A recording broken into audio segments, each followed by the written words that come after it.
tipărește florile, ce le-am găsit flori frumos, să tăie decât să cretească, nu tăie. Prin ceea ce facem noi, da, prin clacă la tors și la urzit de lână, arătăm acea formă de ajutorare a aproapelui. Știi fain măcar. Eu știu că ar fi fain, dar... Dacă sunt de acord să... Cum nu-i fain? Sărut mâna doamnelor și domnilor, bună ziua! Bună ziua! Bine ați venit la noi! Mulțumim frumos pentru găzduire și pentru că v-ați descărcat atât de frumos și vă felicităm pentru că sunteți minunați, cum arătați și Păi nu să... Așa, vorbim să vedem un pic ce este. Dar am încercat să-l păstrăm ca un muzeu viu. Faptul să-i vezi pe tineri că îmbracă costumul tradițional, participă la activitățile pe care le facem, dar și că mamele, da, au început sau au reînceput să le facă costumele autentice.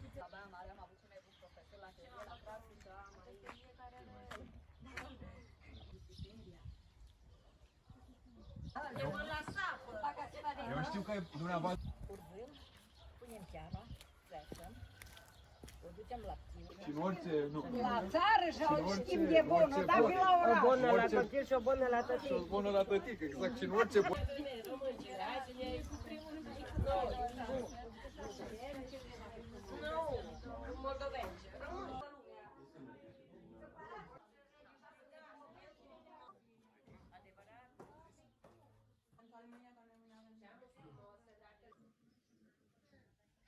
Vacă, dulce, de bivoiță, de fapt.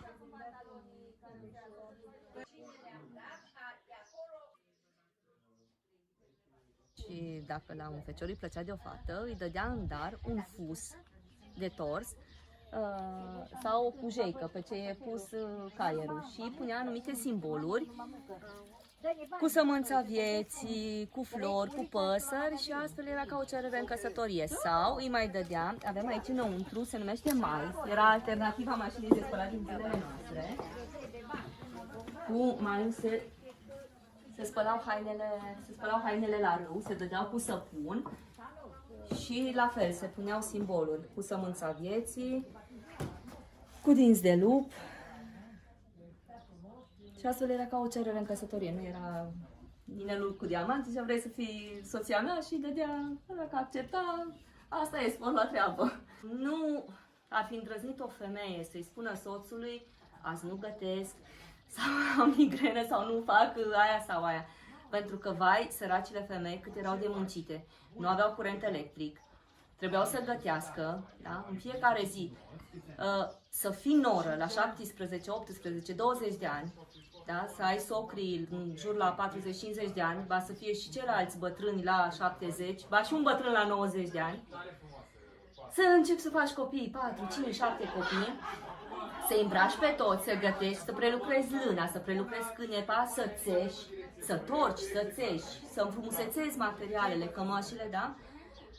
Nu le-a fost deloc ușor. De asta tot respectul pentru ceea ce fac femeile și vai cât de greu le-a fost și cu câtă înțelepciune și cu câtă dăruire și ne-au lăsat lucrurile atât de minunate și de asta datoria noastră e, nu știu, de a transmite și tinerilor să prindă drag de lucrurile acestea, pentru că la urmă urmă e cartea noastră de vizită. De asta de multe ori zic că... Astea sunt pe fond negru și astea sunt zadii pentru fecioare, care sunt măritate. Astea eu și măritate. Și aici am făcut un brâu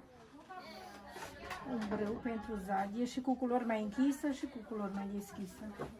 Și aici avem barșoane pentru pus să le punem la gât.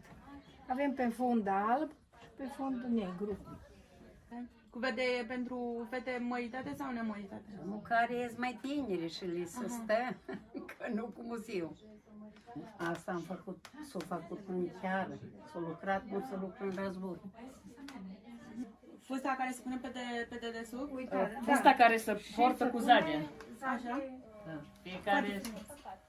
Fiecare fustă are o cămașă. Așa ceva. Fiecare fustă are câte o pole, cum să zice.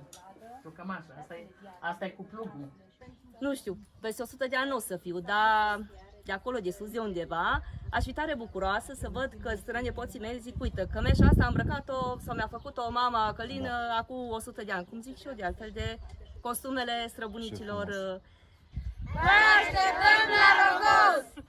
Domnul, doar de Cu asta formă. paharul și cu stânga bancul ăla.